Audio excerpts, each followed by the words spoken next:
नमस्कार साथियों, स्वागत आप सभी का आपके अपने YouTube चैनल पर। साथियों, पशु परिचर वाले विद्यार्थी निश्चित रूप से अपने रिजल्ट का इंतजार कर रहे हैं और रिजल्ट के साथ साथ विद्यार्थियों के कमेंट्स कट ऑफ पर भी आ रहे हैं। एक वीडियो में कट ऑफ पर बना चुका हूं, उसके बाद मैंने कोई वीडियो आपके लिए नहीं बनाया है, ना ही बनाऊंगा। आप उसको एक बार देख लीजिएगा। नहीं देखा है तो आप अपना जो पोल है वो जरूर कीजिएगा। मैंने अपना जो पोल है आपकी कट ऑफ का कैटेगरीज वाइज, किस कैटेगरी में बच्चे के कितने अंक आ रहे हैं, वो पोल मैंने अपने YouTube चैनल पर डाला हुआ है। तो आप जैसे ही चैनल को सब्सक्राइब करोगे, पोस्ट वाले सेक्शन में जाओगे तो आप अपनी कैटेगरी के अनुसार वहां पोल कीजिएगा। आपको उससे यह पता चलेगा कि आपके साथ या आपके साथी कैटेगरी के जो विद्यार्थी हैं उनके कितने कितने अंक आ रहे हैं। तो अभी तक आपने पोल में भाग नहीं लिया है तो पोल में भाग लीजिएगा। चर्चा मैं आपको इस वीडियो में करने वाला हूं साथियों कि आपकी रिजल्ट की जो वास्तविक डेट है वो क्या है, और इसके साथ साथ में आपसे मैं चर्चा करूंगा नॉर्मलाइजेशन के बारे में कि कौन सी शिफ्ट को ज्यादा फायदा होने वाला है, कौन सी को नुकसान होने वाला है, कितने अंकों का डिफरेंस आपको देखने को मिलेगा। इन चीजों की चर्चा करेंगे। साथ के साथ मैं आपसे चर्चा करूंगा ऐसा कौन सा डॉक्यूमेंट्स है जिसके अभाव में या जिसकी गलती के कारण आपका जो सिलेक्शन है, आप उस सिलेक्शन होने के बावजूद भी आप बाहर हो सकते हैं। वो कौन सा डॉक्यूमेंट्स है आपके फॉर्म में, क्या चीज है क्या नहीं है, कौन कौन से डॉक्यूमेंट्स आपको चाहिए वेरिफिकेशन के समय, उसको आपको अभी ही तैयार करना है। इन सारी चीजों पर अपन चर्चा करेंगे। जी हाँ दोस्तों, मैं पंकज शर्मा आप सभी का अपने YouTube चैनल पर स्वागत करता हूं। जो विद्यार्थी हमारे साथ नहीं जुड़े हैं तो चैनल को सब्सक्राइब करके जुड़ जाइए, ताकि आपको न केवल इन्फॉर्मेशन अपितु बहुत सारा स्टडी मटेरियल भी आपको इस चैनल पर लगातार निःशुल्क रूप से मिला होता है। आपको टेलीग्राम लिंक भी आपको नीचे दी गई है, वहां से आप ज्वाइन करके सारी पल पल की अपडेट वहां से आप ले सकते हैं। साथियों, जैसा कि मैं पिछले वीडियो में आपको बता चुका था और कई मेरे साथी भी बता चुके थे कि आपका जो रिजल्ट है वो मार्च माह में आना तय था, लेकिन मार्च माह में आपका रिजल्ट नहीं आया।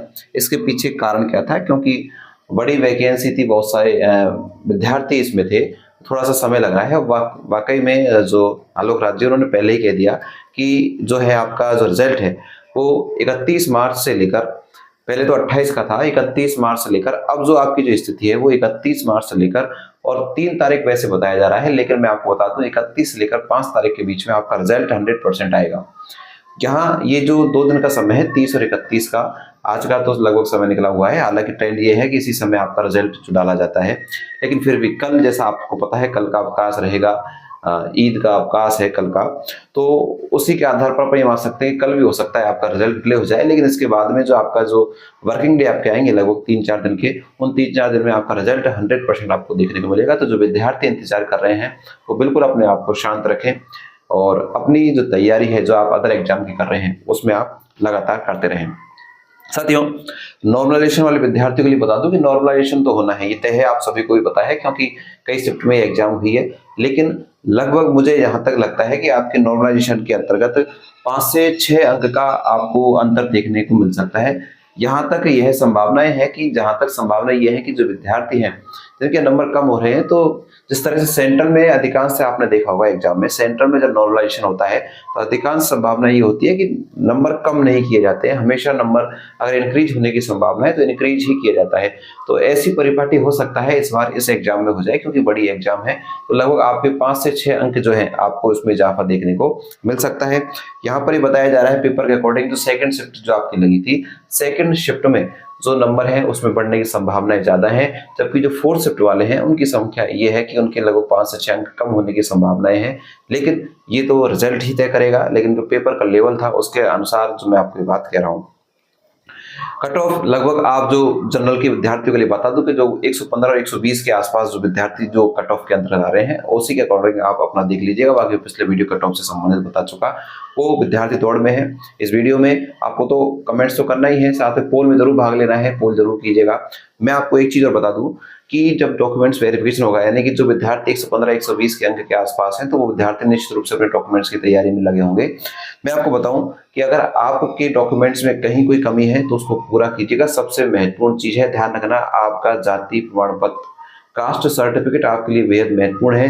जिस कैटेगरी में आपने फॉर्म अप्लाई किया था, जिस कैटेगरी में आपने एग्जाम दी थी, वो आपके पास होना चाहिए। और चीजों से कि मेरा नाम गलत है, पिताजी का नाम गलत है, ये सारी चीजों से सिलेक्शन आपका नहीं रुकेगा साथियों। सिलेक्शन केवल आपका जो रोक सकता है वो है आपका कास्ट सर्टिफिकेट। इसलिए कास्ट सर्टिफिकेट को आप अच्छे से देख लेना, अपडेटेड है या नहीं है। वो सारी चीज जो कास्ट सर्टिफिकेट आपने वहां भरा था वही आपके पास है या नहीं, क्योंकि कई विद्यार्थी खासकर जो ईडब्ल्यूएस के विद्यार्थी हैं उनके लिए मैं बता दूं कि सेंट्रल में बहुत सारी दुविधाएं, बहुत सारे बच्चे बाहर हो चुके थे, क्योंकि जब एग्जाम फॉर्म आपने भरा था तो उस समय का आपका कास्ट सर्टिफिकेट आपके पास होना चाहिए।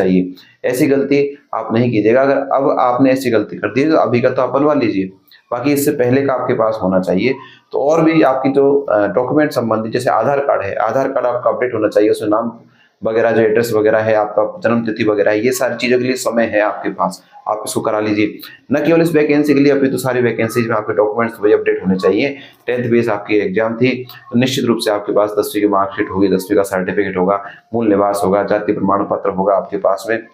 साथ साथ में आपने जो फॉर्म भरा है उस फॉर्म की जो प्रतिलिपि है उसकी फोटोकॉपी भी आपको चाहिए, कि नहीं है तो आपकी एसएसओ आईडी से उसको निकलवा सकते हैं। ऐसे आपका एक पास चरित्र प्रमाण पत्र चाहिएगा। ये छोटी मोटी चीजें हैं, ये आपकी चीज हो जाएंगी, लेकिन मुख्य आप ध्यान रखना है आधार कार्ड, जाति प्रमाण पत्र आपका बिल्कुल अपडेट होना चाहिए, कहीं किसी प्रकार की कोई विसंगति नहीं होनी चाहिए।